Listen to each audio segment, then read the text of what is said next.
Yeah. No, I thought that was the plan. I didn't Okay. understand that like his plan was I have a plan for the Baudelaire orphans. I thought his I have a plan was directed to I have a plan to get rid of Larry.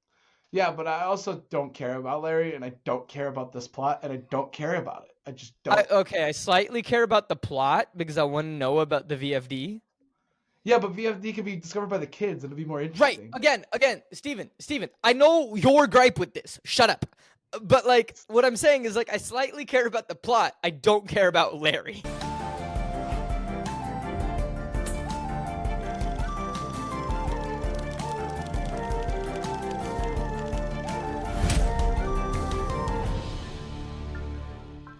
Hello, everyone, and welcome to Flip the Scripts and Adaptations podcast. I'm your host, Ankit and Madhira. I'm your other host, Stephen Nieman. And this week, we are back. We are jumping back into our series of unfortunate events. Watch through, read through, go along the TV show on Netflix. And we're talking about Season 2, Episode 1, the Austere Academy. I think I pronounced that right. Words are hard. I think you did. Part 1. Part 1. Yeah. Episode 1 of Season 2 of the TV show. Yeah. So, just like in Season 1, sorry, Ankit, I'm stealing your thunder.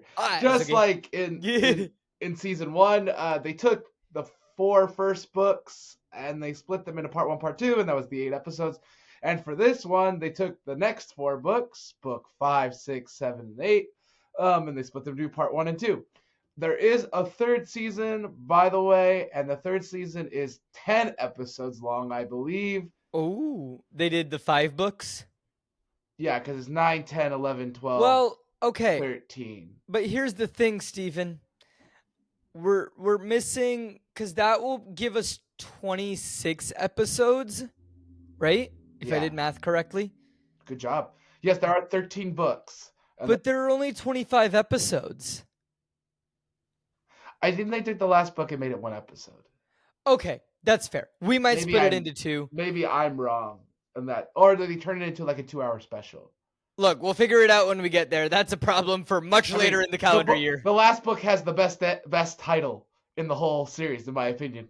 I don't even know what it's called. The End. Okay. It's a good one. After 13 books, it's just called The End. The End. I believe, if I remember correctly. I never bought it. So for everyone, the only reason we're doing this series, well, not the only reason. One of the reasons is I own book 1 through 11, and I've never bought book 12, 13, or book 12 or 13. So I was going to say, don't say 14. There's no 14. Oh, wait. Slippery Slope, I think, is book 9. Maybe I'm missing 10, 11, 12, 13. I own none of them. Yay. I use the library, ladies and gentlemen, boys and girls, however you identify. I use the library to get most of the books that we read. Hopefully libraries will still exist by the end of the fiscal year of 2025. Let's not talk about that. Let's talk about a book. Cool. All right. Cool. So just like when we're going back to a TV series, just so everyone knows, our format's a bit different. So when we do a TV series, Ankit does fun fact time, and I do fun question time for every single episode because it's fun and we like to do it. It's a good time.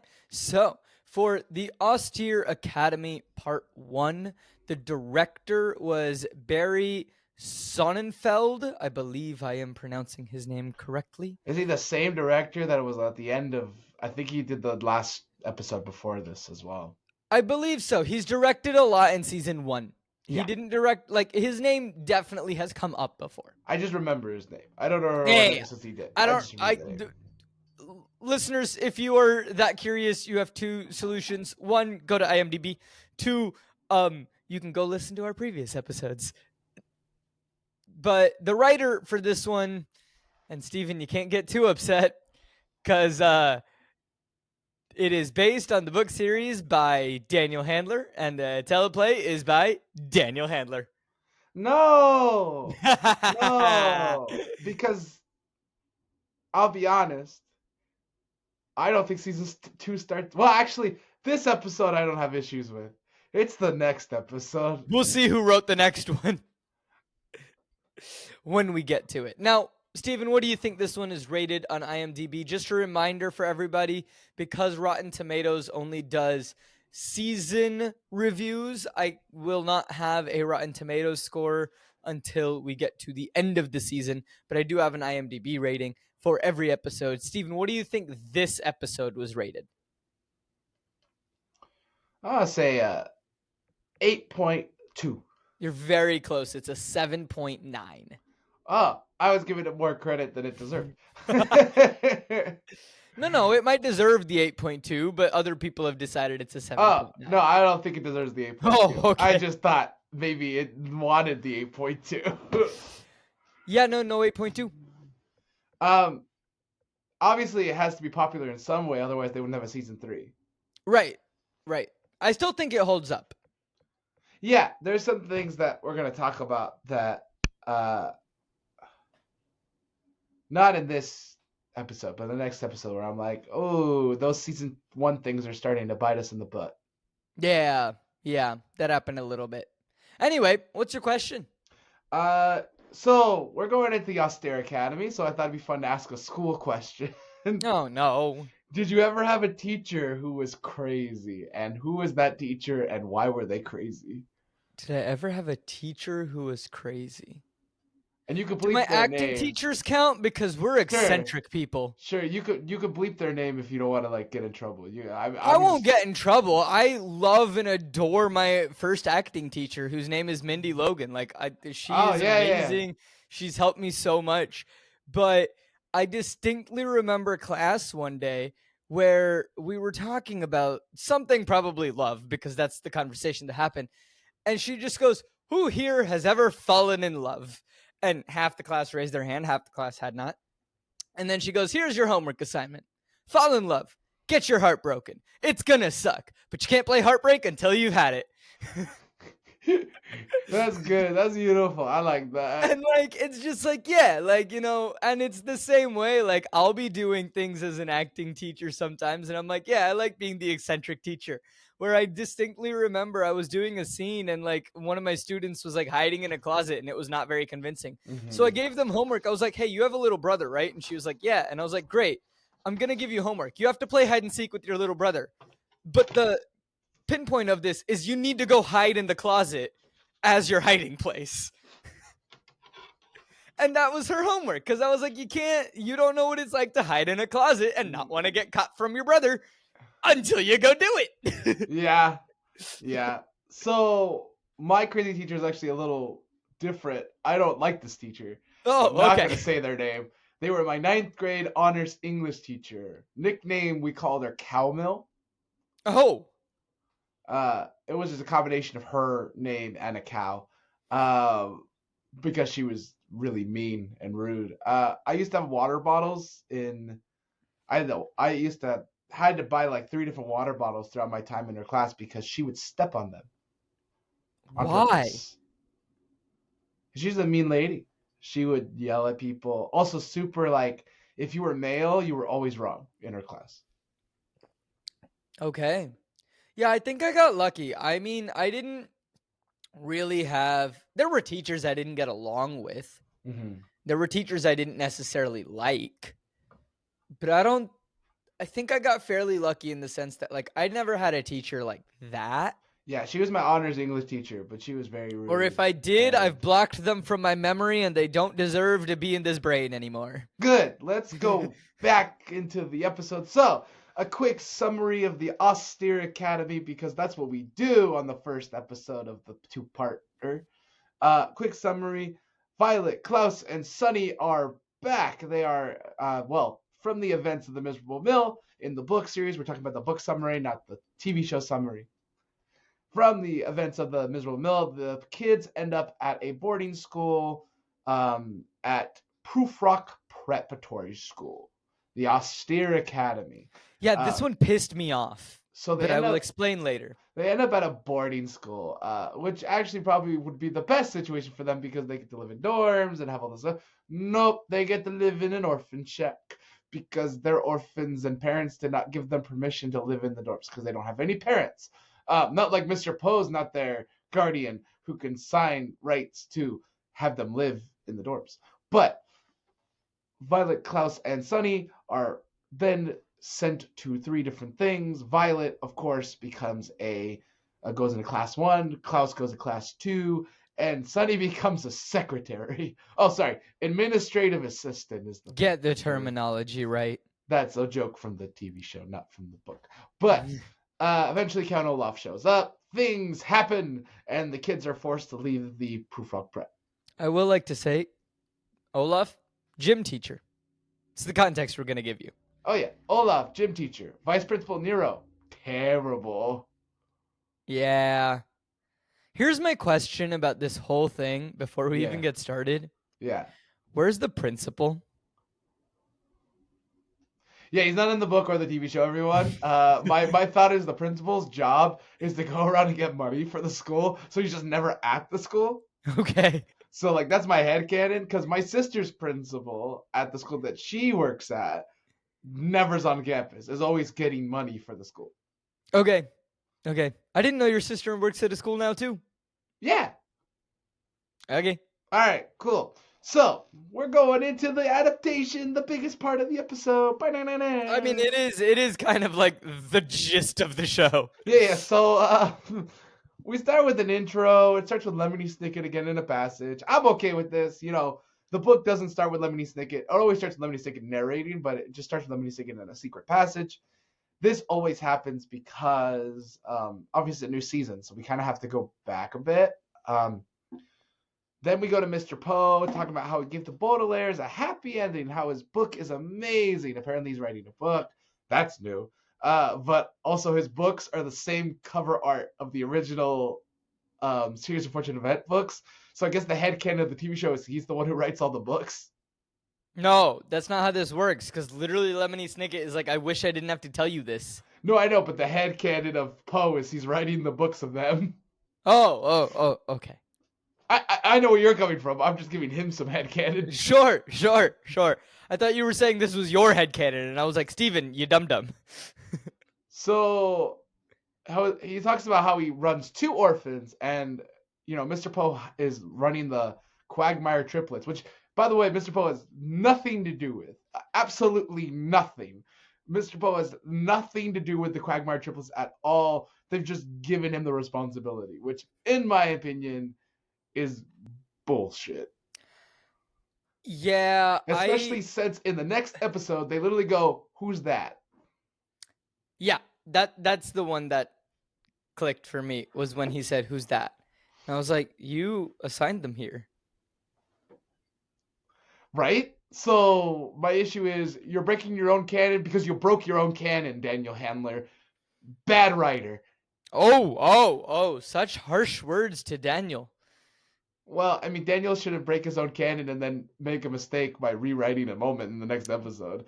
If he even wrote the next episode. I don't know. You see, that's the thing, is you can't blame Daniel yet. You might be able to blame him next week. Okay, cool. So, and Jacqueline is back, which I'm not happy about because she was the weakest part of season 1. She doesn't do anything. But I don't like the whole underground VFD storyline in this series. The book is way more interesting, in my opinion. The underground VFD just takes away from the children too much, in my opinion. Okay. Pieces of it. But we introduce the kids again, and, you know, Violet, Klaus, and Sunny, because it's a new season, and they say Sunny's had a growth spurt. I mean, no sorry, Aunt, you're gonna have to bleep that. No It's been a year since you filmed it. Baby, grow. I do love how they didn't recast it, though, and they just said, Sunny had a growth spurt. Cool. All right, let's move on. And then we meet. It was incredible way to just, get over the baby grew. Get over it. Let's go. Yeah.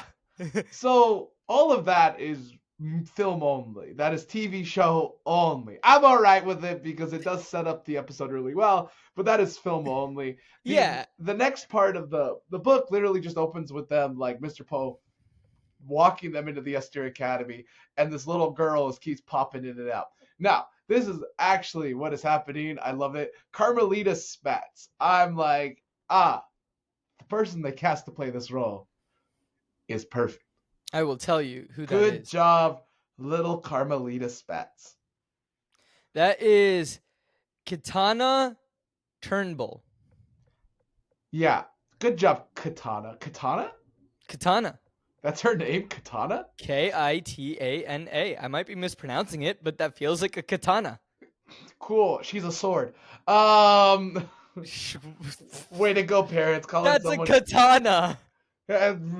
same pronunciation, different Hey, words. can I just point out Yeah. that she has been in a lot of stuff. She's done a lot of voiceover work, which like good for her. Yeah. But the one that popped out to me, I don't know why, but this name popped out on her IMDb and it's Puppy Dog Pals. Oh, I think that's a children's show. It 100% is. Most of what she's done is children's shows. Oh, But okay. like Puppy Dog Pals popped out at me. So at the start of the book, Poe drops them off at the administration building and they go right to meet Vice Principal Nero. But we're going to talk about the buildings in a second. There is an issue with Poof Rock Prep that I'm going to say now, actually. So, in Poof Rock Prep, from the book perspective, Poof Rock Prep has 4 buildings. Count them, 4. They have the building in which is the administration building where Vice Principal Nero's office is and everything like that. They also have a cafeteria building, a mess hall building. They also have a dorm building where all the kids live and a classroom building. They also have an auditorium and a gym and oh no, they don't have a gym. They have a field. They have a field and they have an auditorium for performances, which is more like an outside seating area. Yeah. And they have the orphan shack. All of that. Oh, and the library's in the dorm room. All of No, the that. library's not in the dorm room. The library's in the building. Library's in the dorm room. No, it's not. It is in the book. Is it? Yeah. I thought it was a different location. No, because people in the dorm have free access to the library at any point in time. Oh. This is one of those changes that we're going to talk Okay. about. So they've turned that into an inside school for the most part, with like everything and being in one building, and you don't see. Also, the buildings are shaped like gravestones in the book. They're not shaped like gravestones in the TV show. You know, -1 for set. I'm gonna cut them some slack on the gravestone shaped buildings. I'm not. It's an adaptation. They did everything else perfect. Look at the wide window. Look at the reptile room. Look at the miserable mill. Everything else was book accurate. Sure. Season 2 budget should be higher. Yeah, probably. I do know that there's a quote from Neil Patrick Harris. I think it's when they were filming season 3, and he says something along the lines of, "I'm in the mountains. Why has Netflix trusted me with this much money?" You mean, yeah, you get what I mean. Like something along those lines, and I'm just like, I love it. He's just like, this was a silly idea. How have I gotten this much control over this much money? I should not have this much control over this much money. Yeah, so I understand maybe cutting budget somewhere. I just wish they would have kept the idea of the Austere Academy. The only reason that I'm going to cut them slack is I feel like it still fit the vibe of the Academy. It had a vibe. And I don't know if this was a set or if this was a live location. So if it was a set, then freaking build it so that it looks like it's Gravestone. But if it was a actual location, and I don't know, I didn't do the research to find out if it was an actual location. If it was an actual location, then I'm willing to cut them some slack because you can't change the actual location, but it fits your vibe. I'll do some research while you fill in the audience of what's going on. So Carmelita, you don't have to do research. It's fine. We can just both agree to disagree. Carmelita shows up at the admin building. This is another issue that I have. So in the book, there is a rule that you're not allowed to go into the admin building. Otherwise, you have to eat with your hands. You're not allowed to eat with your hands. Your hands have to be tied behind your back. Now, Sunny is not allowed to eat with her hands the entire rest of the book because she works in the admin building because Vice Principal Nero's an idiot. We're going to talk about his idiocies later. But he's not allowed to. She's not allowed to for the rest of the book. Sunny doesn't care because she's a baby. But she works in the admin building. It's fine. So that rule doesn't exist because the admin building is connected to everything, so it doesn't work.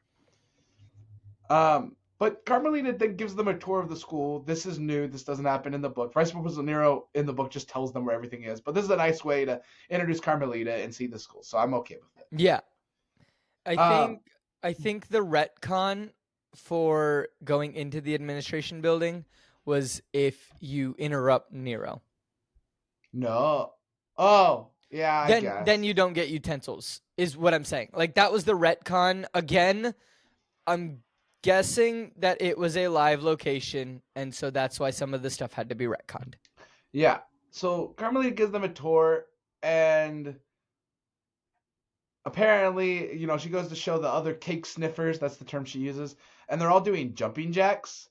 And my first thought was, why did you change it from running to jumping jacks? Like, that doesn't. It seems like the dumbest change to make. Just so you know, gym back in the day was just them running. They would just run for like 30 minutes because that's what they wanted. That's what they didn't have a gym teacher. Vice President Nero was like, "You're just guys are just gonna run." Like, there's no jumping jacks. So it was just weird. But that's the first bit of the book. So then we cut back to Larry. Now, of course, Larry's not in the book. I don't even know who Larry is in the book. Larry's alive. Larry hasn't been introduced. Yeah, Larry's alive. That was my first question, and I was like, all right. When did we think Larry died? In book 3? In episode 6, I thought he died with like Olaf and the henchmen like tying him up and everything. I thought they just would have gotten rid of him. It just made sense. They've killed other people. Oh. Yeah, I don't really know why Olaf didn't just. Yeah. Look, why is Larry alive? That's why they had him. They had him in the clutches. Why is he alive? I don't know. So I'm sure we missed something. But Larry's alive. And then Jacqueline and Larry are talking while Olaf is underground. Yeah, because this makes the most sense ever. And then Olaf's like, "Oh, they're going to Proof Rock Prep. Okay, now I know." Jacqueline gave up the location. Can I say the thing that pisses me off about this book? The book or the TV show? Because this scene pissed me off. But go. I mean, this scene was dumb, but like, I don't know. I felt like this scene wasn't needed. Like, we didn't need Olaf in this scene. If the rest of the scene happened and Olaf wasn't there, I would have been more okay with it, because I kind of like the mystery. That's the word. I kind of like the mystery that, like, we don't know how Olaf keeps finding them, but he just keeps showing up. I didn't like losing that mystery of, like, how does Olaf know where they are? Like, I didn't need the explanation. I wouldn't have minded the scene if, like, Jacqueline and what's his face? Noah? No. Nathan? Noah? Jacqueline and Larry. As you can tell, I care so much about Larry. Larry. I just named him Noah. Noah might be a better name.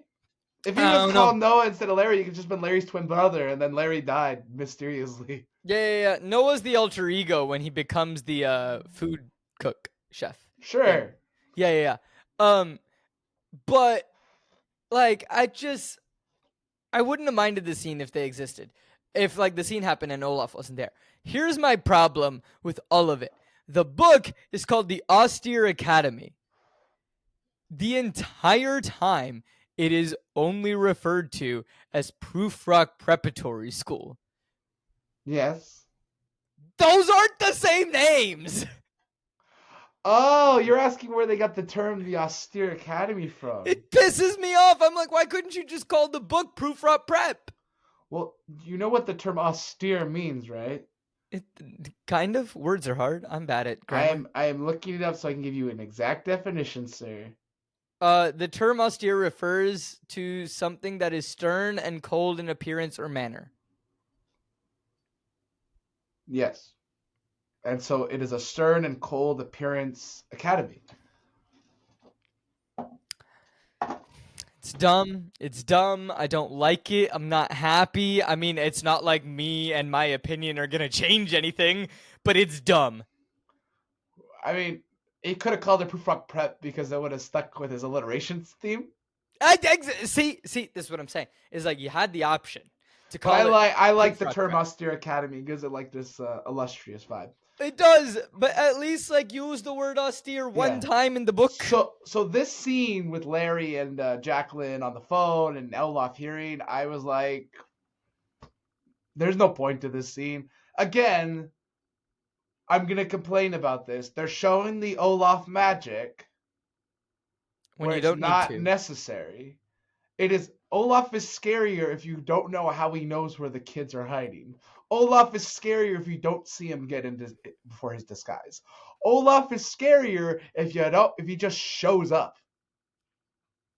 Because we don't know how he keeps getting there. We as the kids, if we were gonna live through the kids, we should be like, oh, it's Olaf in disguise, but we don't know how he got there.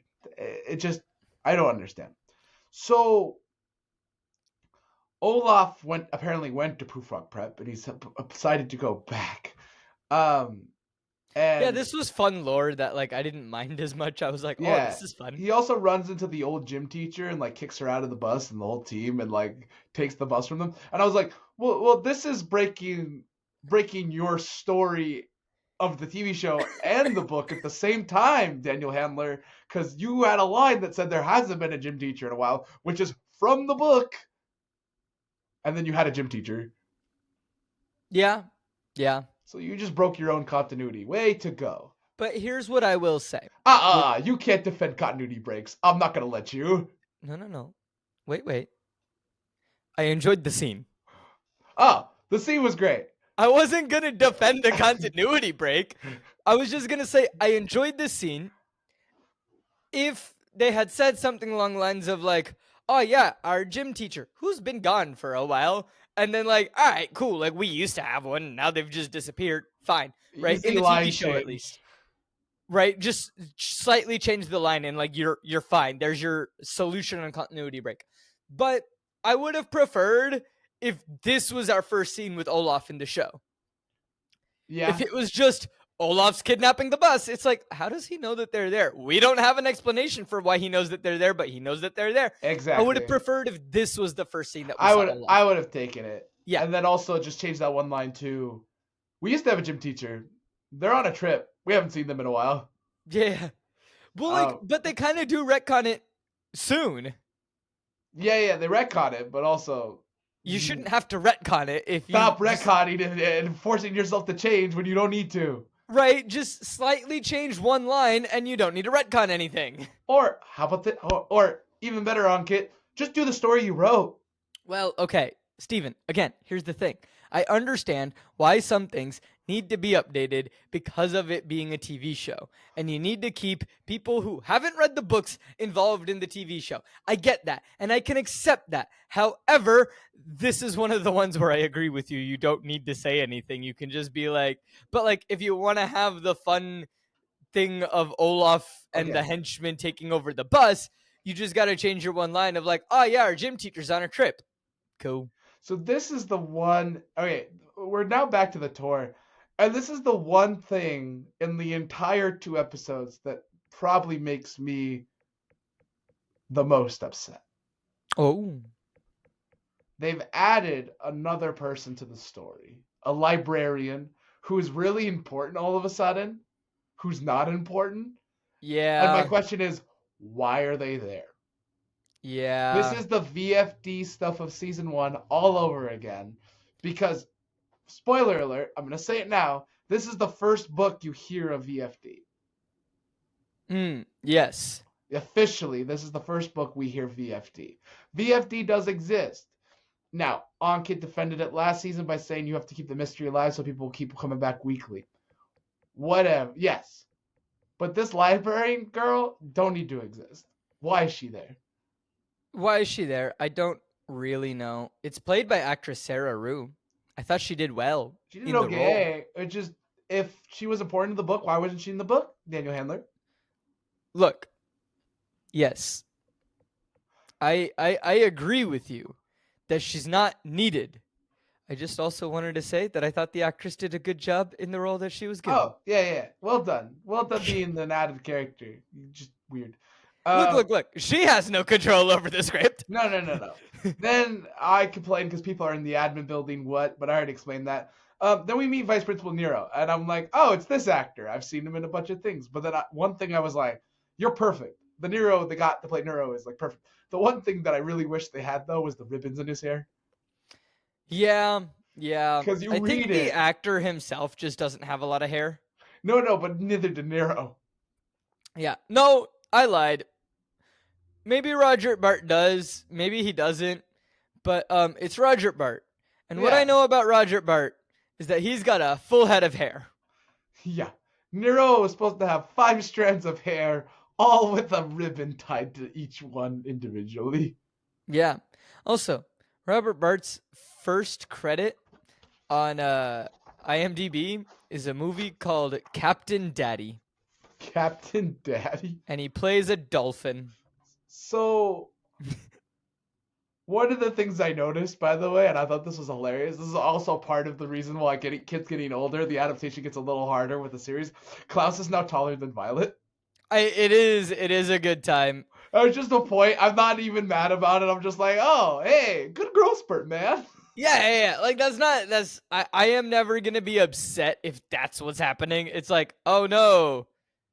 And now we Person see grew up a Nero little and his bit. advanced computer system, and I'm like, oh, this is great. And I like the advanced computer system. I thought it was a really cool machine. I thought that was a good point of adaptation. Point to the show. Yay! Stephen finally liked something. I liked other things. There were just things that I didn't like about the adaptation so far. They will live in the orphan shack, so I guess they've kept that. And now the rules of the school. So other than them going to live in the orphan shack, he just kind of explains that they're going to live in 2 different spots. He also referenced the Jewish holiday Tu B'Shvat, which I thought was really hilarious. Tu B'Shvat is the Arbor Day in Judaism, basically. Thank you. Tu B'Shvat is where we celebrate the trees and the animals and nature, and we eat a bunch of fruit. Lovely. What's your favorite You would fruit? actually really enjoy Tu B'Shvat because you could eat everything. I like eating. Because it's a vegetarian day. Yeah, I don't eat a lot, but I like eating. You eat like dates and carobs. Do you like carobs? I love carobs. What's a carob? Oh, you never had a carob? So imagine a chocolate chip, but it's not a chocolate chip. It's actually a seed from a plant that tastes kind of like a chocolate chip and kind of not. I looked up what a carob is. I think I've had a carob, but I think we call it something different, but I recognize the picture. Really? Yeah. I would also say carob trees, they really stink. Oh, sure. So we had a bunch at Pierce College when my dad's old work, and they cut some down and made firewood out of it, but it made sticky fire. Apparently, they also grow on shrubs. Yes. Yeah. So I'm learning today. Tu B'Shvat, the Jewish holiday of Arbor. I forget what the joke was. I thought it was funny when I watched the episode. I think Nero referenced it. That's fair. Look, it was something quick about we're not here to celebrate Tu B'Shvat, the Jewish holiday of Arbor Day, or something like that. I will not lie. I watched these episodes a little while ago because we were meant to record a while ago. Yeah. And life happened. They do explain the rules of the school, how people have to eat without their hands, and things will happen if you break rules. No, you don't. You have to eat without your hands if you break the rules, not from the get-go. Oh, yeah, if you break the rules. So now Sunny is also going to be now the secretary. Administrative assistant. At least they kept that. So the children's placement is the same. Cut back to Olaf, and I just want to reference they're playing Jewish hymns as they cut to Olaf. And I'm like, I guess Olaf is Jewish. I'll take it. I don't want him to be Jewish. I feel like that's wrong. He's the bad guy. Yeah, but... Or maybe the Austere Academy Frog Prep is a Jewish school. I have no idea, dude. I don't know the part of the Jewish hymns. So Olaf is going to Proof Rock Prep, and that, everyone, is where we're going to take a snack break because we're 30 minutes into the episode. Wee! What's up, everyone? It's Stephen Nieman from the Co-op Forge. Thank you so much for watching this video. We really appreciate it. If you liked the video, please like and subscribe and comment below. It helps our algorithm. It helps us keep making content, and we really, really enjoy I hope you're enjoying Series of Fortunate Events, Book 5. It's been such a pleasure to go back to the series, and we're really excited to share that with you. Ankit and I have been really busy. Ankit just finished his run of Oliver, and I am starting a production of The Guy Who Didn't Like Musicals in the Los Angeles area. If you want to support us, either monetarily or you just want to support us in general, please follow us on our social media at Instagram/Co-op If you want to support us monetarily and support our editor, Servellon, you can go to Patreon where you can purposely sign up for one of our tiers where you get behind-the-scenes looks at some of our events. As a reminder, if we get 100 subscribers before 2025 is over, we will be forced to do the Twilight series. Thank you so much for watching, and now back to the episode. So Olaf is in the bus. They're going for more prep, and Olaf's like, "Oh, I can't go in because of the machine of machines. We gotta find a disguise." And he goes back into the bus, and Larry's in there, and Larry's like trying to hide, and Larry barely escapes. It was really funny though because he went "aha," and it was actually just pom poms and not Larry. But I did laugh out loud when he was just like, "You call this everything? This is important," or something along those lines. yeah, And he's really upset the fact that the henchman didn't get the pom poms, and but then the pom poms don't show up for the rest of this like episode. And I'm like, Olaf, if you're gonna make a big deal about the pom poms, use the pom poms. And again, none of this is in the book because obviously none of the Olaf setting up his scheme is in the book. No. But then we cut to Larry running into the librarian, and I'm like, who is this librarian? Why is she important? Why is the library closed for only 10? Why is the library only open for 10 minutes a day? It's such a dumb rule. It doesn't exist in the book. I'm like, I don't even understand this because I feel like this is the library is used in the book appropriately, like a library should be. Mhm. But they've added another hurdle to the kids, and I'm like, I still don't get this one. And then Larry meets the librarian, and Carmelita walks by and kicks Larry, and I thought that was funny. That's perfectly in character. And Larry, of course, because he got kicked, dropped the book and then left the book. So, the whole storyline of Larry, by the way, is him trying to deliver the VFD book to the kids. Oh, yeah. Larry is so incompetent. Why is he here? That's what I asked about Jacqueline and Larry and the librarian and Olaf scenes that don't need to be there. I just feel like all these added scenes, I'm like, Daniel, I understand you're trying to make an entertaining show for maybe those who've never read the book. But I'm like, the book is a very good plot. I like the book. The book actually just needs the kids, and the kids are actually very important. I haven't seen Violent Gus and Swanee in the episode for 10 minutes, and they're supposed to be the main characters. Yeah, they show up a lot more in like the second half of this episode. Yeah, that's fine, but they are like, you know what I mean? Like, no. In fact, I have no recollection of what you mean by the fact that these three kids are our main characters and we should be following them. I don't know what you mean at all. It's almost like when we watch Lord of the Rings and we don't see Frodo for 30 minutes. There's a problem. But we don't need to see Frodo for 30 minutes. We do see Frodo every 30 minutes in the movie, though. Yeah. But that's all we really need to see Frodo. Yeah. Or Harry Potter. It's like being like, oh yeah, we're gonna follow Ron for a chapter. Yeah. That would have been fun though. Oh, I mean, I would love a book. J.K. Rowling. I mean, no, she doesn't need to write it anymore because she's a terrible human being. Somebody new, write a series of Ron Weasley, the whole series based on Ron Weasley's storyline through all 7 books. I feel like someone's written that. Hold on. That'd be so amazing. I would read that. I would make you keep talking. Okay, so now we learn about the mountain in the molehill story, which this is from the book, and it's like making things sad. The orphan shack is smaller than I thought it would have been from the book, but it's still appropriate. They sleep on hay.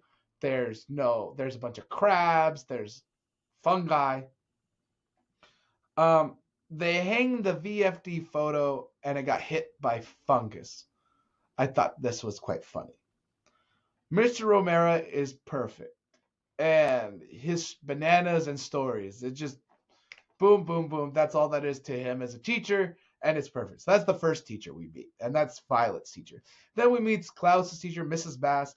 Mrs. Bass is set with the metric system, and that is so correct. So they're nailing some good adaptation points with the teachers. Good job. Point and point. Yay. Sunny typing for Nero is all so funny. Type like you're a 1-year-old is a line that was said, and Sunny goes, "Ga," and "ga" meaning shove it. Perfect. No notes, Sonny. Yeah. You keep Again, doing you. when Sunny has captions, I really enjoy them. They're the best part of the show. They are the best part of the show.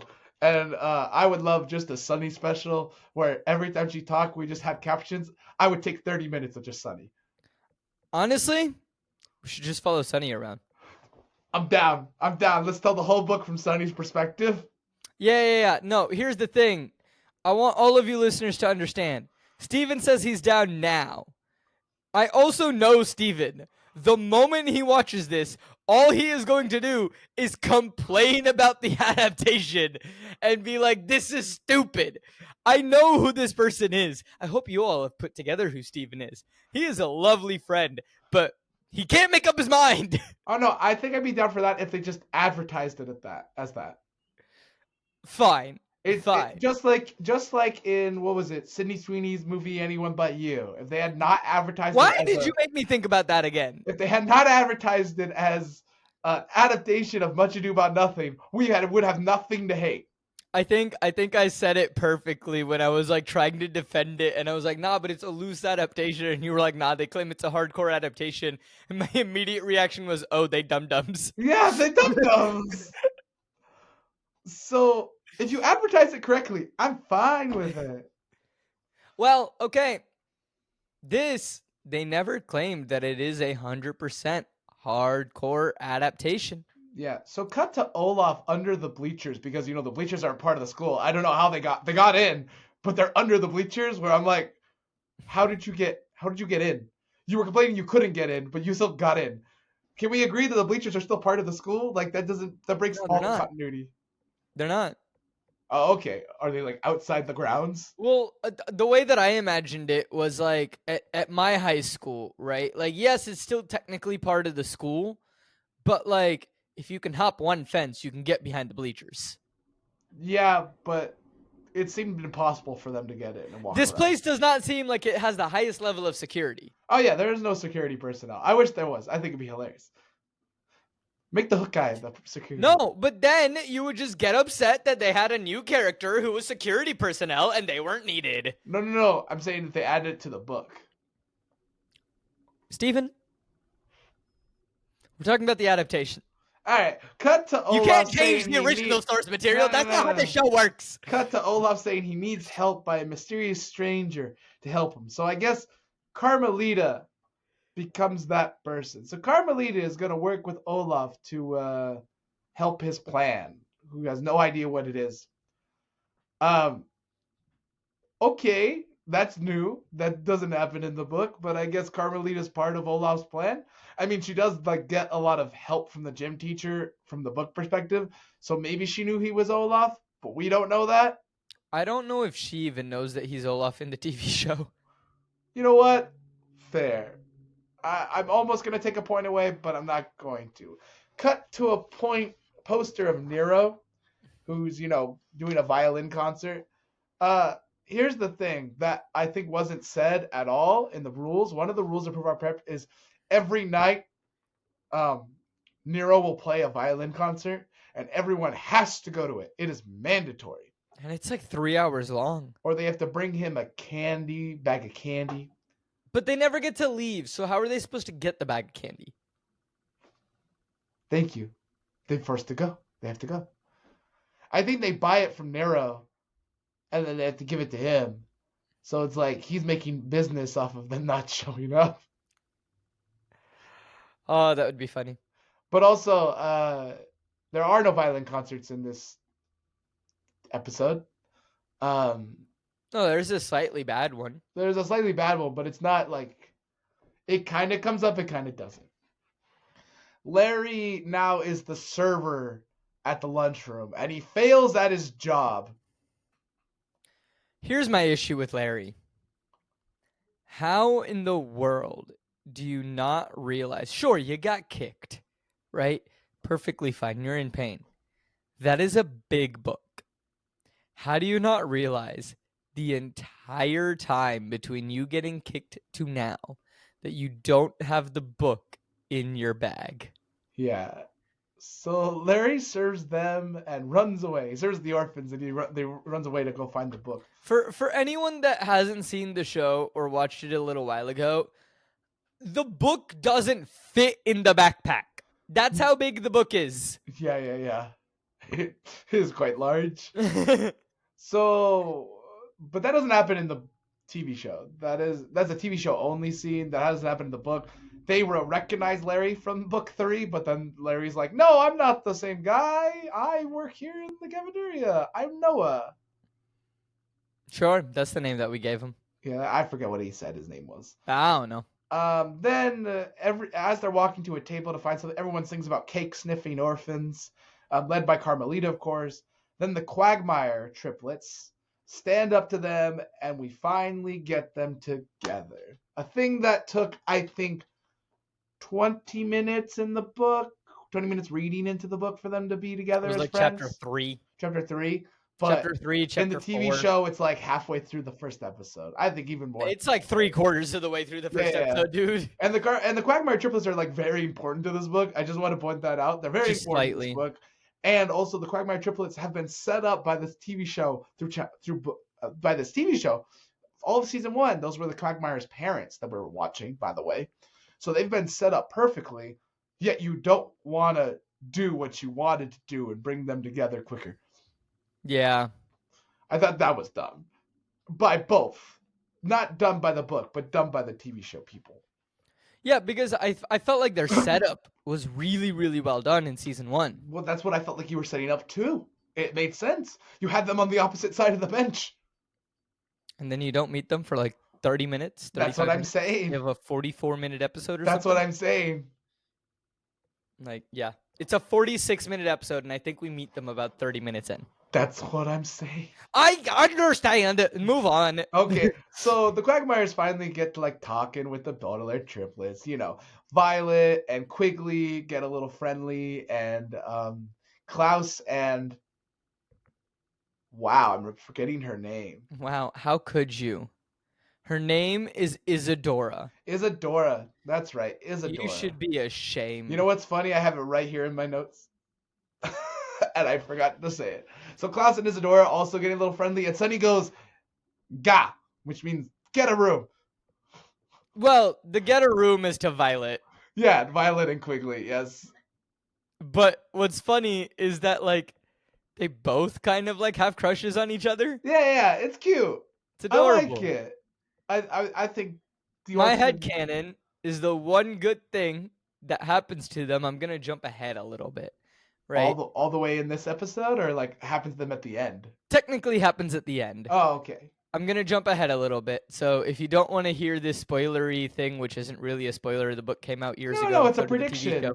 It's a prediction. Yeah, it's a prediction because I legitimately don't know how any of this ends. Exactly. I have never. You're not spoiling read anything. the You're series. making a prediction. No, I'm spoiling the end of this book, right? Oh. Where like we are told that they see the Quagmire triplets again. My prediction is that the one good thing that happens in their lives is that these two end up together for both pairs. Oh. The one good thing. Yeah.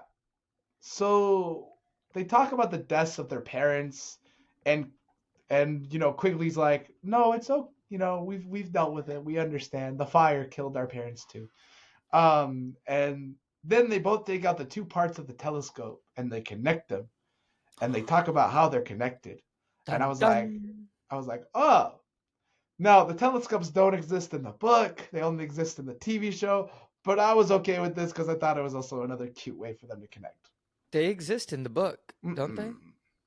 Then what's the connection thing that they realize in the book? That both of their parents died in a fire, a mysterious fire. Is that just it? Okay. That's it, yeah. Okay. I thought there was something else that connected them in the book, but maybe it was like something that they had both heard or something. Yeah. I think it was a story that their mom told their dad. Also, they looked at the picture that was on the wall of no, that's film only. That's TV show only. Yeah. So the two Violet creates then they go to the orphan shack. Violet creates a mobile to create noise for the crabs, and that's how she fixed it. That is not how she fixes it in the book. In the book, they create like these metal steppers. Yeah. And every time they walk, it just makes loud noise and it scares them. And that's what Quigley and Isadora told them to do. So she didn't need to come up with this whole thing to make them hide. It's fine. It's cute. It makes it look a little nicer, the shack. Mm-hmm. The librarian seems to be connected to both sets of parents, which is weird. And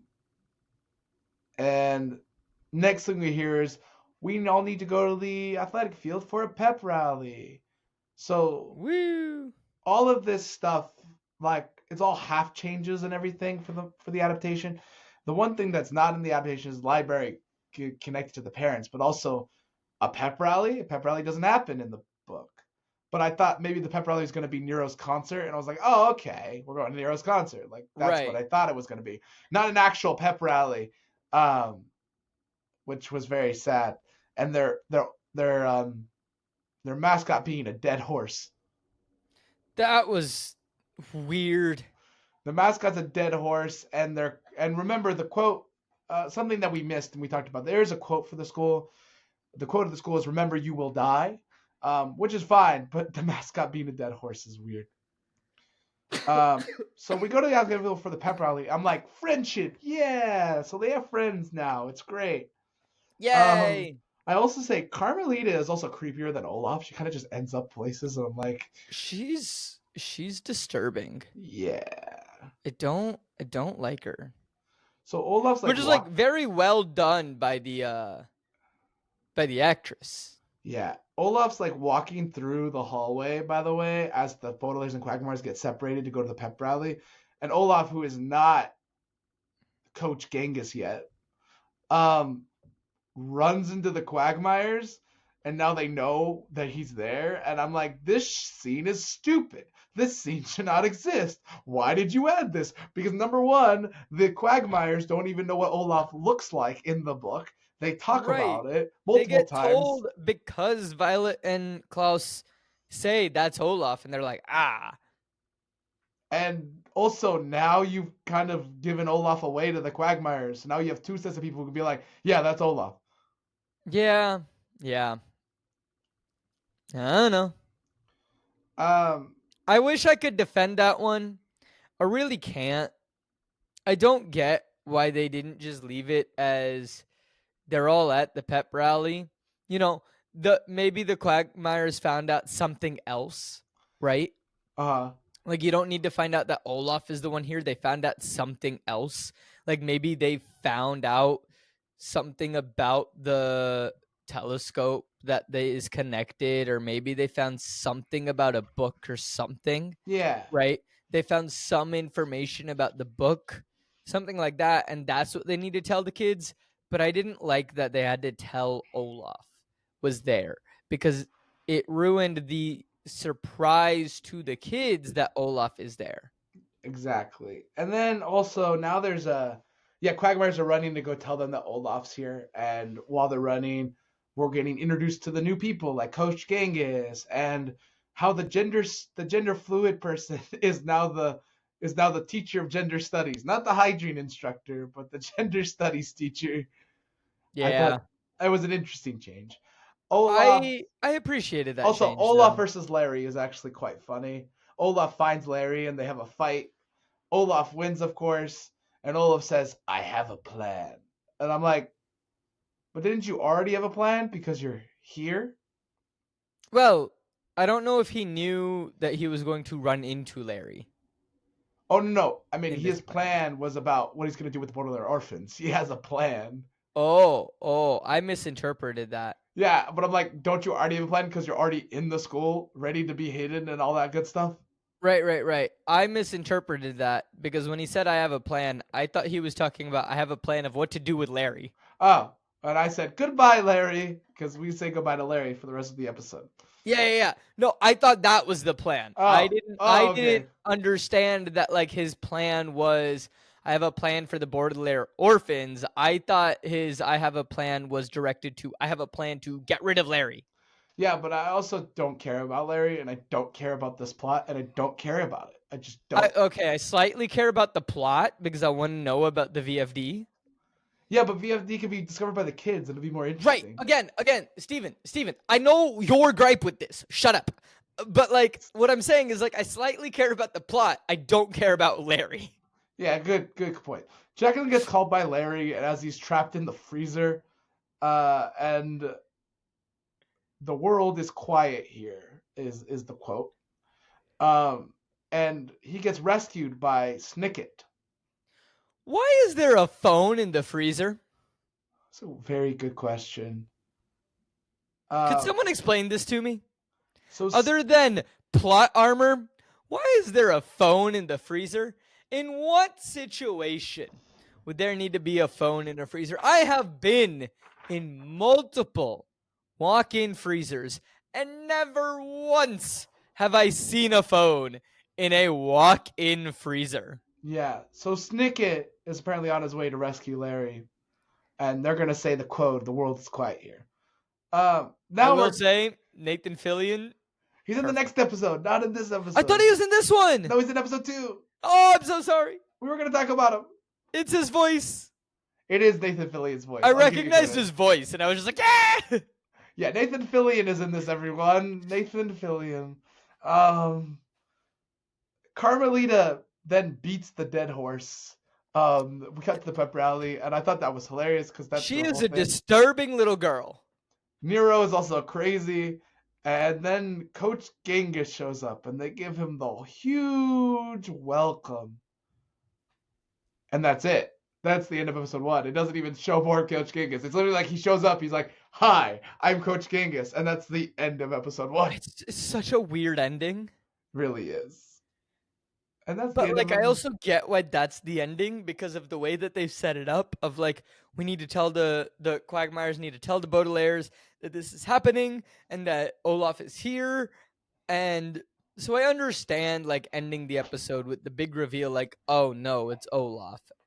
Done, credits. Like I get that.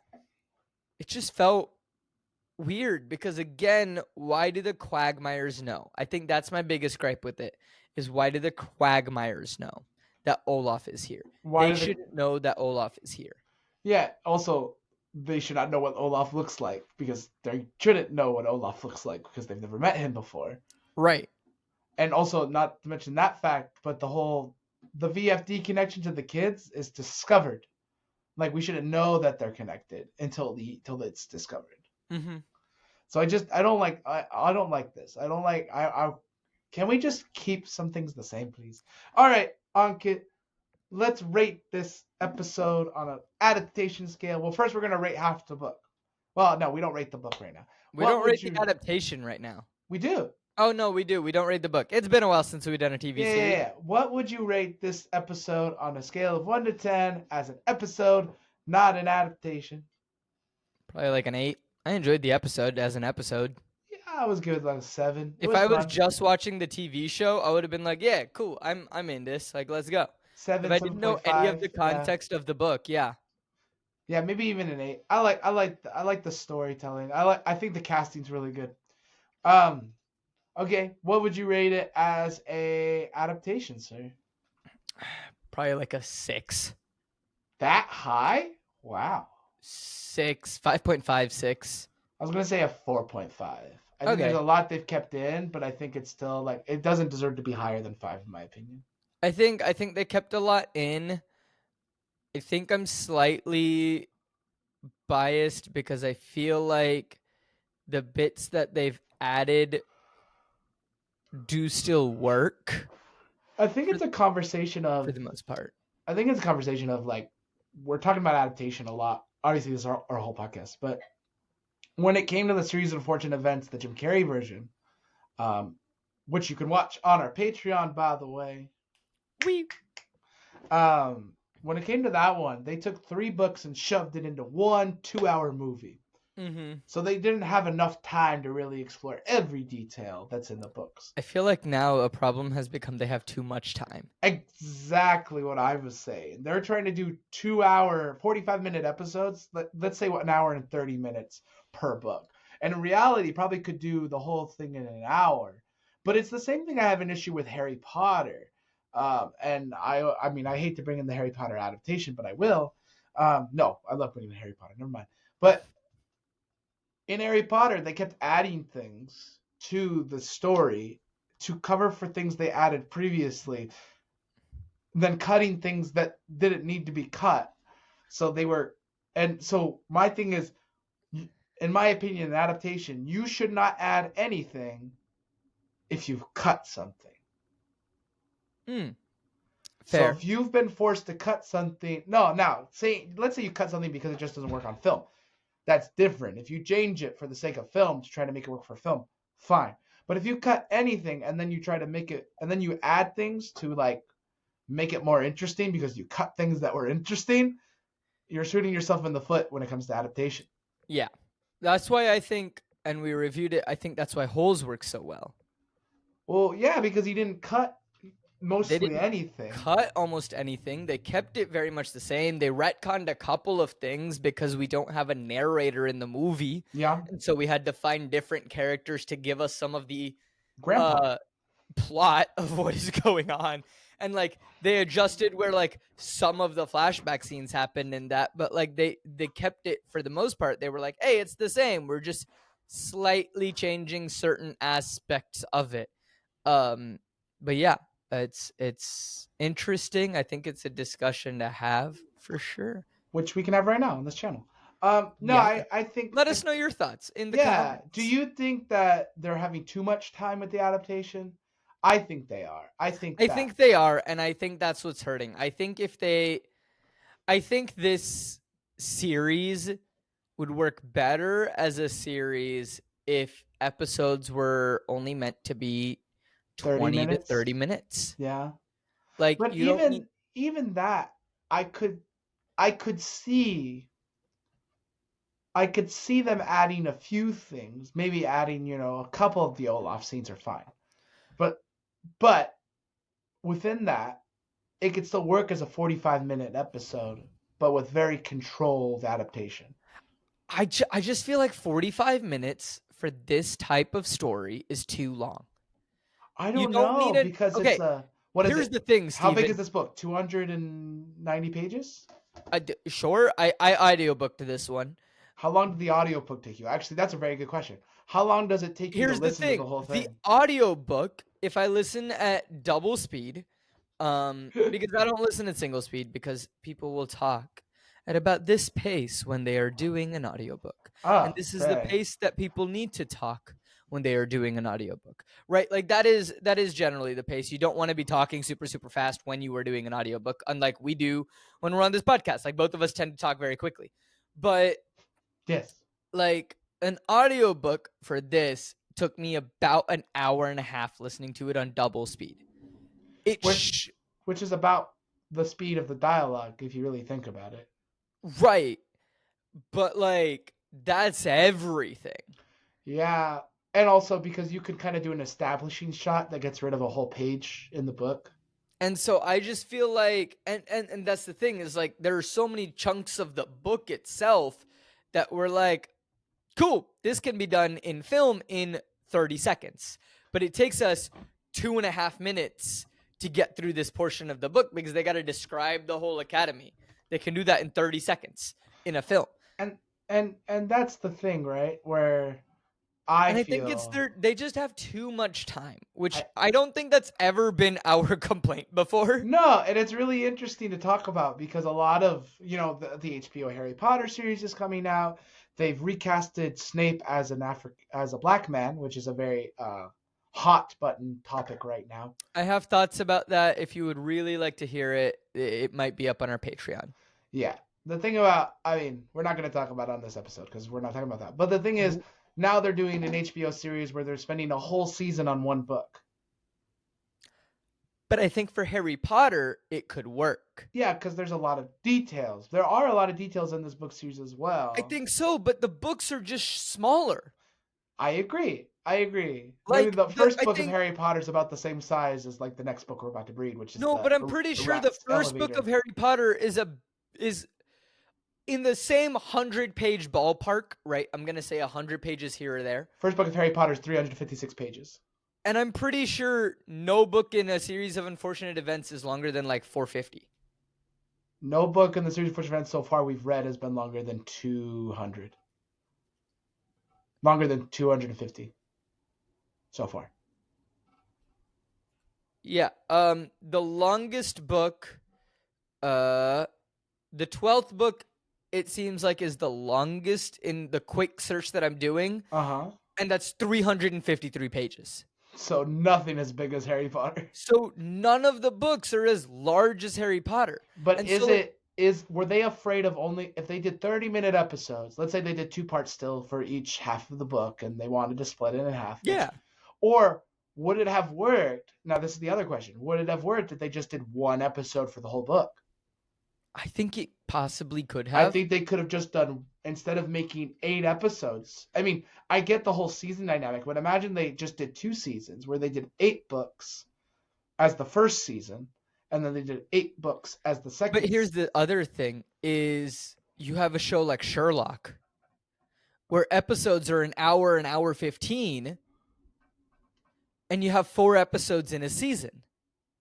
And that's I'm talking fine. BBC Sherlock Yeah. with Benedict Cumberbatch. I mean, actually, and that's a really good adaptation, which we might have to do. Which we should do at some point. Yeah. This one, and then also, I'd really love to do Slow Horses. I really love to. Yeah. I love that. I love the TV show. I'd really love to read the book that corresponds with it. Hey, listeners, let us know in the comments if we should do that stuff. Yeah. But yeah, thanks for listening to this episode. Otherwise, we're just gonna keep rambling for a while. Yeah. So my thing is, I agree with you. I think they could have done them as hour-long episodes, or even hour 10-long episodes. And then they could have they could still have 3 seasons, but it's like, hey, our season is only 4 episodes, but you're gonna love these 4 episodes. Because you know what you just said at the end of this episode? You said that you did not like the ending.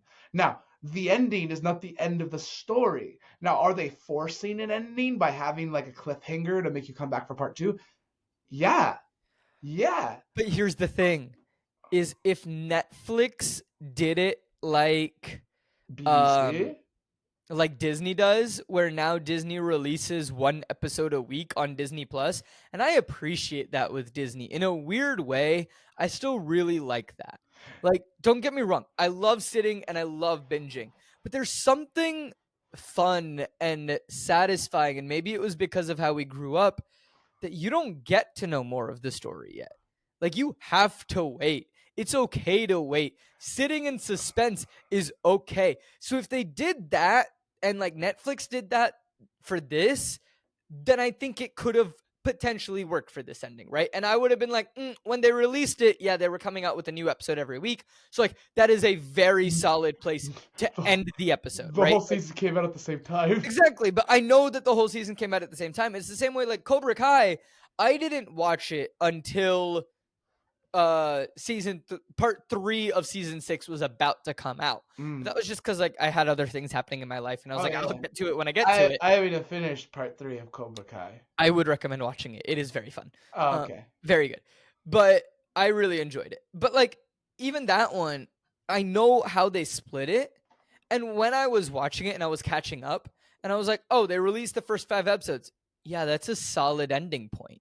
Like, the next 5 episodes, that's a solid ending point, because like Netflix is like, yeah, okay, you're leaving us on a little bit of a cliffhanger, but that's okay, because now we have to wait, and now we can think, and we have the internet, and we can theorize, and we can come up with ideas, and like not for this communities ending. can build, and like that's okay, that's allowed to happen, and that's a beautiful thing that happens in the world right now. So But they didn't do that for this show.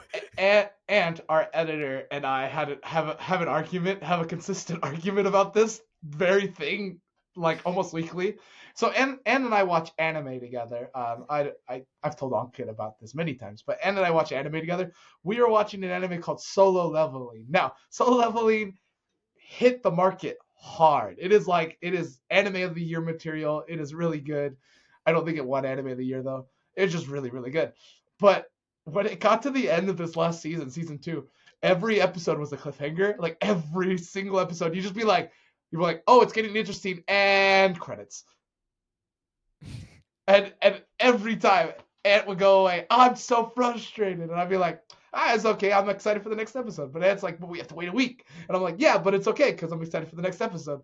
So it's one of those funny things where Netflix used to condition us to binge everything, and then that was a really interesting moment in our life. But then we have the non-binging of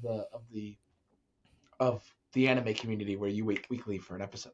So Yeah. and I pay for simulcast, so I pay Crunchyroll Premium, so I get that thing as soon as Woo-woo. possible. An hour after Japan, it airs in Japan. This is not Crunchyroll does not sponsor us, by the way, in any way. Hey, Crunchyroll, you should sponsor us. If you want to, I'd love a Crunchyroll sponsorship. Yeah. We'll do an anime adaptation. Heartbeat. Steven's been trying to get me to do One Piece for a while. Oh, we can do the One Piece live action. It'd be great. Which is also Netflix. I've been saying no to One Piece. It's fine. It's just a lot to read. That's the main reason. It'd be saying no to One Piece. It'd be like 70 manga chapters, and then we'd watch the whole series. That's the main reason I'm saying no to One Piece. That's right fine. I mean, it's 100 chapters before, my friend jokes, One Piece is 100 chapters till you start the story. Now. Anyway, ladies and gentlemen, boys and girls, everyone that is listening. But at the end of the day, sorry, before you finish, final note. At the end of the day, I think they could do every episode as a 1-hour special. I think so. I think it's interesting, but I think that it's the first adaptation that I feel like they have too much time. Mm-hmm. All right, now we can end the episode. I've only tried 3 times. Thank you so much for listening. If you enjoyed the episode and you've stuck around this long, please make sure that you leave a review, leave a comment, give us that 5-star rating, hit subscribe on our YouTube channel. If we get to 100 subscribers on our YouTube channel, Steven and I on this show are going to be going over the Twilight series. And oh boy, have I been told a lot about that series. I have seen the first movie. In a weird way, I am both looking forward to it and I am dreading the day that this comes. And we're at 51 subscribers, y'all, so we only need 49 more. We're almost there. Please help us out, make our lives more miserable. I will do something special on Post Finale, which is the other show that I host as well, and we'll figure out what that special thing is there.